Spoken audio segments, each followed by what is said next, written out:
Hi, Linton and Sharik. How are you doing? Great. How you doing, Oh, James? wow. We're good. We're good. I wanted to start this off by asking, last night the episode aired and you got to relive your experience. So I'm just curious how you're feeling after rewatching it back.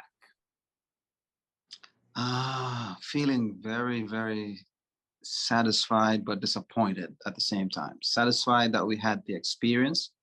Jordan was beautiful, absolutely beautiful. The TV cameras did not do it justice. You have to go there to really appreciate the history that is Jordan.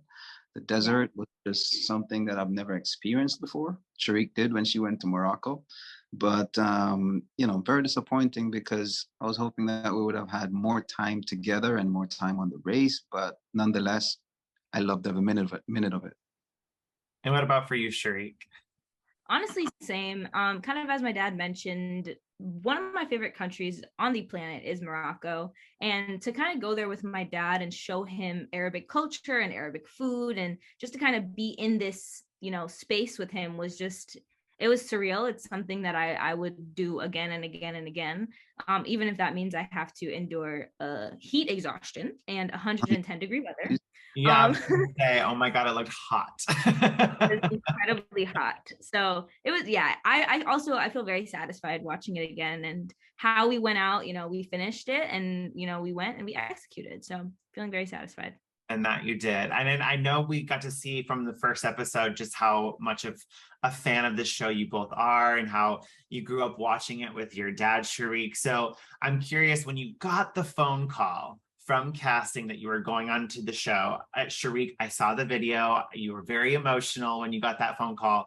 What went through your mind and how did you start preparing for the starting line? What went through my mind? I don't even know, honestly. I was so overwhelmed with excitement and holy crap, like, is this actually happening? And I felt so blessed to be able to do something like this for my inner child, for the 9-year-old girl who didn't see someone that looked like her on screen. I knew it was a huge responsibility.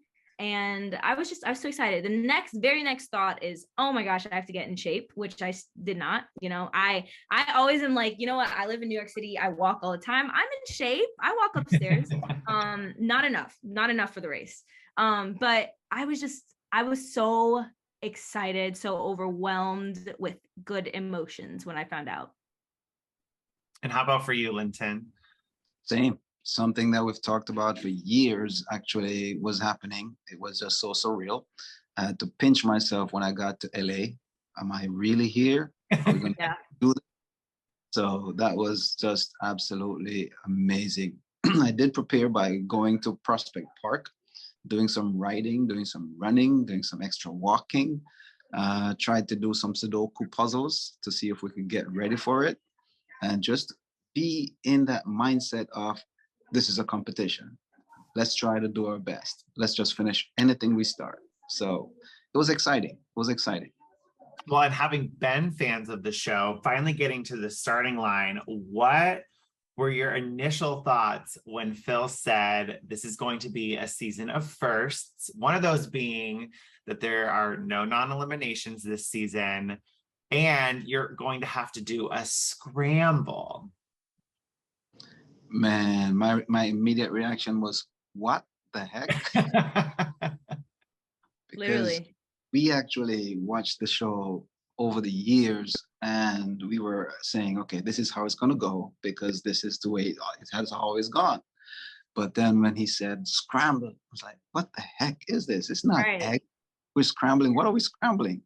Come Let's not. on, Dad. Come on. And while we were doing the scramble, it just felt strange because that's not what, usually happens. But we thought, you know what? We're doing it for the fans. And I'm sure they're going to find the excitement in the scramble, or they're going to say, well, I don't like it. But Right. something new, and then to start outside the country was also something that we actually heard at the time. And then no elimination, no non-elimination legs. I'm like, what? No, Crazy. none. Because I was hoping that, okay, we got to Jordan, we're last, and he would say, Just but this, kidding. no, Yeah. no. Yeah, but nah, it was exciting, exhilarating, and just nerve-wracking at the same time. Yeah, I can't imagine watching the scramble. I thought was fun, but as a racer, I feel like we would have hated it because it feels so disorienting. I mean, hence the Yeah, scramble, but like you're so used to what you see on TV and the structure of like getting to each checkpoint, and you're either going to be in the top of the pack, bottom of the pack, in the middle of the pack throughout. Where the yeah. scramble, you have no idea where you are in the lineup, and I just feel like that's just added stress that the race is Mhm. already stressful as it is. That no, that doesn't seem fun. Nah, Right, right. Well, you both started off the race so strong. I mean, you got fourth, then you got third, but then this mega leg. And look, if anyone gets a mega leg, we understood. Mega legs are hell. It's a long day, especially in a country that you're not familiar with, never knowing when the leg itself is going to end. So I'm curious, Sharik, for this mega leg, what was going through your mind? Yeah. Well, I think before I even start talking about it, giving context is incredibly important because there was a lot of context that was left out of the episode that would just it would make sense to my reaction and kind of what happened in the episode. First thing is it was a 16-hour day, which is it was ridiculous. It was driving 2 hours and doing a lot of mental and physical challenges. It was just a very, very, very long day and probably one of the hardest things that I've ever had to do.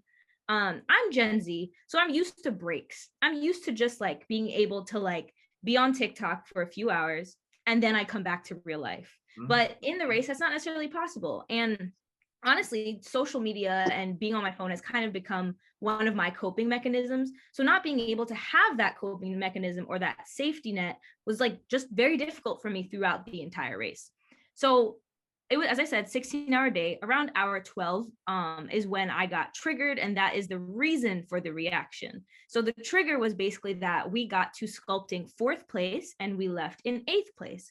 I chiseled for about 2 hours. It was very long, much longer than it shows on the television. And when we left in eighth place, about 5 minutes after I got my clue, Glenda and Lumumba, who arrived an hour after me, got their clue. So that kind of threw me off the deep end. And then also not shown on TV, as soon as I was done sculpting, I went up to my dad. I started bawling, literally on camera, crying, being like, Dad, like, I'm so sorry. I let you down. Like, this is the one roadblock I've done, and you were counting on me, and I completely let you down. So I'm so sorry. And that's the context that's needed for the meltdown that I had on TV. And also just the fact that mental illness exists and it's stigmatized and it shouldn't be. And I talked about it a lot in the post race interview. Just the fact that I have been diagnosed with depression, anxiety, and a mood disorder. And so all of these things kind of came into play that day, especially not having the safety net and the coping mechanisms that I'm used to. It was just very difficult for me to kind of get over the fact that I let one of my favorite people down. And even though he says that, I did it and it wasn't a failure, I felt like a failure. And going into the race, talking to my therapist, that was something we talked about of, okay, well, what if I fail on national television, And that's exactly what happened. And it was just the kind of thing that, in that moment, I wasn't thinking about anything other than the fact that I just cost us the race because I couldn't do the one thing that my dad was counting on me to do. So that kind of threw me, off. But I think, my dad was just kind of like, we're going to finish what we started. We're going to keep it going. And even though I was complaining, I never stopped moving. And it's because I know that this is my dad's dream as much as it is mine. And I owe it to him to complete it. And so I did. So, yeah. Hey, I love that you brought those things to light because I also have anxiety, and doing the Amazing Race, it's such a pressure cooker experience that you never know what will trigger that in you. So I appreciate you bringing that to light. And I totally felt your pain just watching the episode. And I hope you know that, like, as a former racer myself, I was rooting for you. I understand it's not easy. And I think people definitely need to give you more of a break until they're actually doing the race themselves. It's so easy from the comfort of your home to point the finger and to judge on the couch. But when you're not there, you're never going to really understand it until you actually run the race. My last question, Linton, is how proud are you of Sharik and your just overall experience together as father-daughter? I can't imagine how special this experience was for the two of you. I'm absolutely proud of her. I've always known she has been resilient. She shows how resilient she is.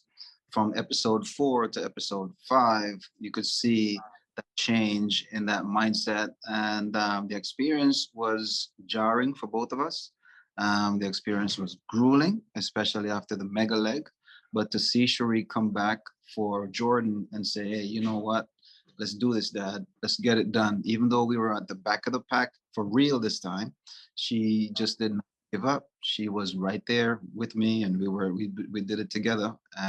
Of course, having not grown up with a father and being able to do this with my daughter, it's just absolutely amazing. Something that I'll never forget. Well, we were rooting for the two of you, and honestly, who cares what the viewers have to say? You two, you did not give up. You never quit. You saw the race through, even if it ultimately was, you got eliminated. But I just hope you know that we're proud of you. Will and I were rooting for the two of you, and we really enjoyed watching the two of you on the race. So thank you for sharing your story with the viewers. Thank you, James. And we enjoyed watching you too. Oh, thank you. And I'm sure I'll see y'all on social media, but it was great to chat with you.